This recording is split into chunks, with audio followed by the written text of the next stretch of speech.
3 go. Dear student, today we are studying about the participle. You have read present participle, perfect participle, and today we are studying about the past participle. Past participle, two simple sentence into combined one simple sentence. मतलब दो simple sentence को मिला करके एक simple sentence बनाते हैं। जिस प्रकार से आप लोग पहले भी पढ़ चुके हैं, पढ़ाया जा चुका है, उसी प्रकार से है। लेकिन इसमें क्या अंतर है पहले की तरह और इसमें क्या है तो हम ध्यान से देखेंगे। पहले है कि दो सेंटेंस होंगे, sentence first, sentence second. First sentence का जो ऑब्जेक्ट होगा,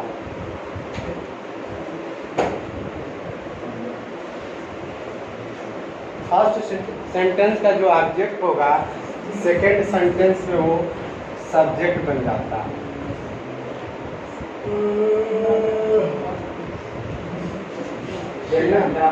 फर्स्ट सेंटेंस का जो सब्जेक्ट होगा, सेकेंड सेंटेंस में वो ऑब्जेक्ट बन जाता है। जो वर्ब की थर्ड फॉर्म का प्रयोग करते हैं, वर्ब की थर्ड फॉर्म का प्रयोग करते हैं, जो वाक्य में एडजेक्टिव का कार्य करता है ना। वर्ब का जो थर्ड फॉर्म होता है वो सेंटेंस में एडजेक्टिव का काम करता है। किसका? एडजेक्टिव का। ठीक ना। दूसरी बात, जो सेंटेंस सेकंड होता है ये पैसिव वॉइस में होता है। किसमें होता है?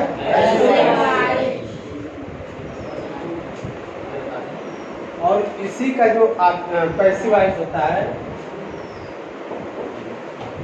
इसी का जो है जो वर्ब होता है थर्ड फॉर्म में, वो एडजेक्टिव का काम करता है। जब हम कंबाइन करते हैं दोनों सेंटेंस को तो एज एडजेक्टिव का काम करता है। ठीक ना। लिख लीजिए यहाँ पे।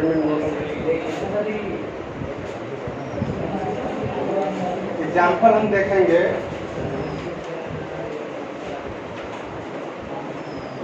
The rose, this is a rose.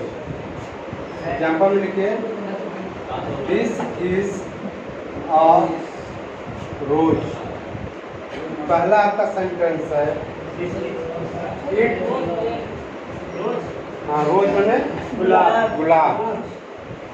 It is added, it is added. ये आपका दूसरा है। इसमें देखेंगे पहले इट क्या है, इसके लिए इट आया, दिस के लिए आया है या रोज के लिए, रोज के लिए आया है। ये क्या बताया गया है कि जो ऑब्जेक्ट में सब्जेक्ट में पहले सेंटेंस का जो ऑब्जेक्ट होगा वो दूसरे सेंटेंस का कन्वर्ट हो जाएगा। सारा समझ वही जो है। जैसे यहाँ पे this is a rose, it is faded. Faded में तो होता है मुरझाया हुआ।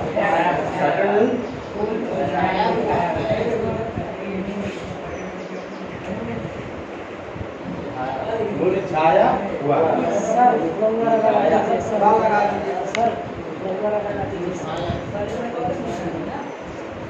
मुरझाया हुआ।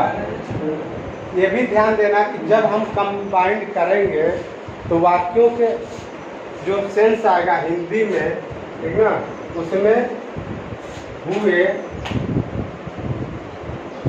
या हुआ का अर्थ देगा। ठीक है। जैसे this is a rose, it is headed. ठीक, पैसिव वॉइस में है।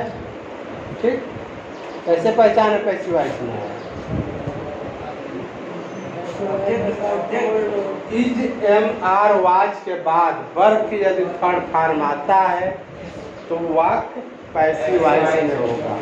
ये कोई जरूरी नहीं है कि इसके बाद कोई बाई या ऐसे कोई एजेंट हो, ठीक है ना। लिख लीजिए, is am are was verb, बोलिए मत, इज बोलो मत, is am are was verb के बाद यदि वर्ब की थर्ड फॉर्म आता है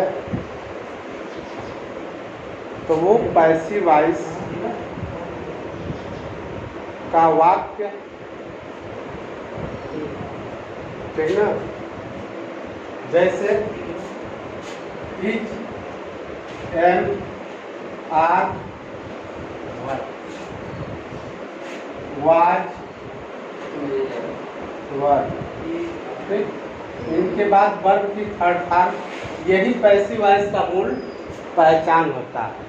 कोई जरूरी नहीं कि इसके बाद कोई एजेंट आए, ठीक ना।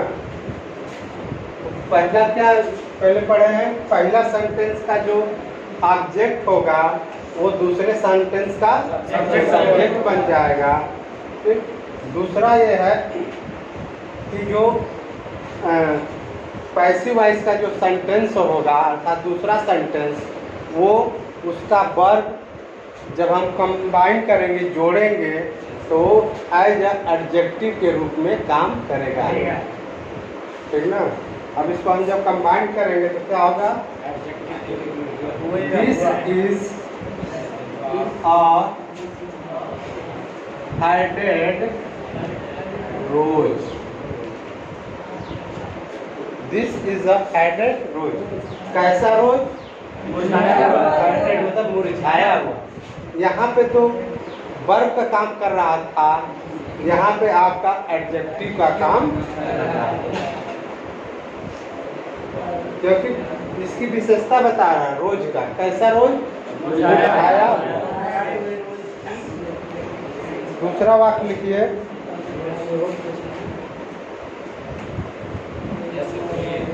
I saw a snake. I saw a snake.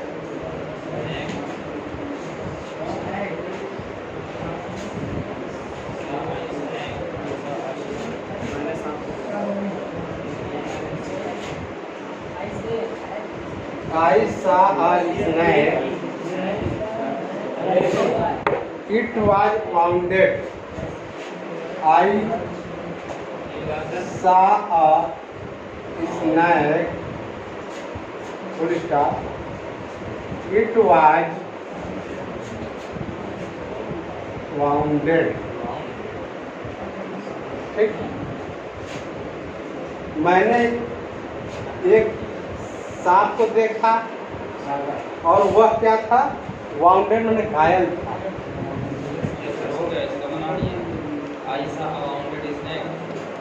ठीक, इसको ऐसे होगा, आई सा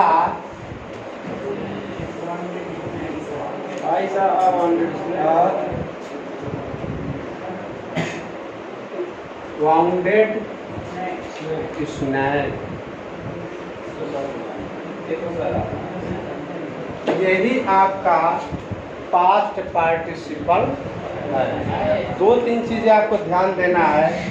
पहला बात कि जो सब्जेक्ट फर्स्ट का, सॉरी सेंटेंस फर्स्ट का जो ऑब्जेक्ट होगा, ऑब्जेक्ट कौन है? स्नैक। यही सेकेंड सेंटेंस में सब्जेक्ट का काम करेगा, अर्थात इट कौन है? स्नैक है। ठीक, दूसरी बात कि ये पैसिव वॉइस में होगा। वाक्य किसमें होगा? दूसरा पैसिव वॉइस, अर्थात is am are was verb के बाद वर्ब की थर्ड फॉर्म का प्रयोग हुआ होगा। ठीक, तीसरी बात कि जब हम जोड़ेंगे इसको, ठीक, तो उसका जो भाव होगा लास्ट में, अंत में जो आएगा, हुए या हुआ का भाव देगा। जैसे आई सा अ वाउंडेड स्नेक, मैंने एक घायल सांप को देखा। देखे, देखना, घायल हुए सांप को देखे, ठीक ना। इसका ये भाव हुए या हुआ का आएगा, ठीक ना। इस प्रकार से आपका पास्ट पार्टिसिपल होगा, ठीक ना। अगला बनाइए। I found my pen. I found my pen.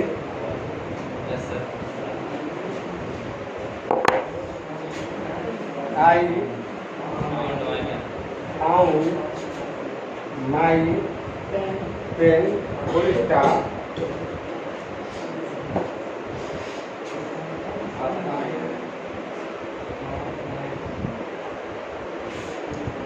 It was lost. It was lost. मैंने अपना पेन पाया।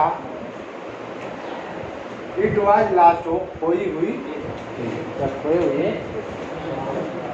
ठीक ना। अब इसको बनाएंगे। I found my lost pen. मैं अपना खोए हुए पेन को पाया। I found my lost pen. My lost pen. यही आपका सिंथेसिस में पास्ट पार्टिसिपल अर्थात पार्टिसिपल होता है, ठीक ना। इस प्रकार से आपका ये पार्टिसिपल समाप्त होता है। अगले टर्म में जीरन